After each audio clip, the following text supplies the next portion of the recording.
আল্লাহর সন্তুষ্টি অর্জনে ঈদের দ্বিতীয় দিনেও পশু কোরবানি দিচ্ছেন অনেকে। ঢাকার অলিগলি ও প্রধান সড়কে আজও সকাল থেকেই অনেকেই পশু কোরবানি দিতে দেখা যায়।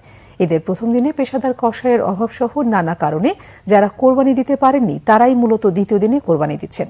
মুহিবুল্লাহ মুহিবের রিপোর্টে রয়েছে বিস্তারিত। ঈদের দ্বিতীয় দিনেও রাজধানীর বিভিন্ন এলাকায় পশু কোরবানি দিতে দেখা যায়, তবে প্রথম দিনের তুলনায় এর সংখ্যা ছিল অনেক কম।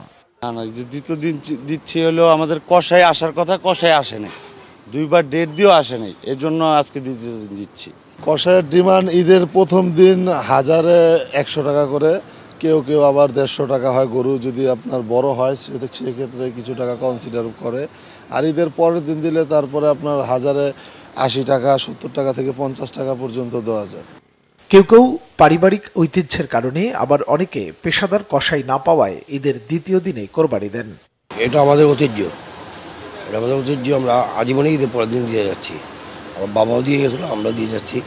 আমরা আমাদের দাদা বা পূর্বপুরুষ ওনাদের দেখে আসছি ঈদের দ্বিতীয় দিন কোরবানি দেয়, তো সেই থেকে এই ব্যবস্থা চলে আসছে। আমরা ওই জিনিসটাই ফলো করে কোরবানি দিই দ্বিতীয় দিন।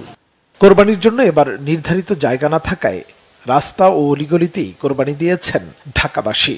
ইসলামের বিধি অনুযায়ী ঈদের দিনের পরে আরো 2 দিন পশু কোরবানি দেয়া যায়, তবে এবার ঈদের তৃতীয় দিন পশু কোরবানি না দিতে নগরবাসীকে অনুরোধ জানিয়েছেন 2 সিটির মেয়র।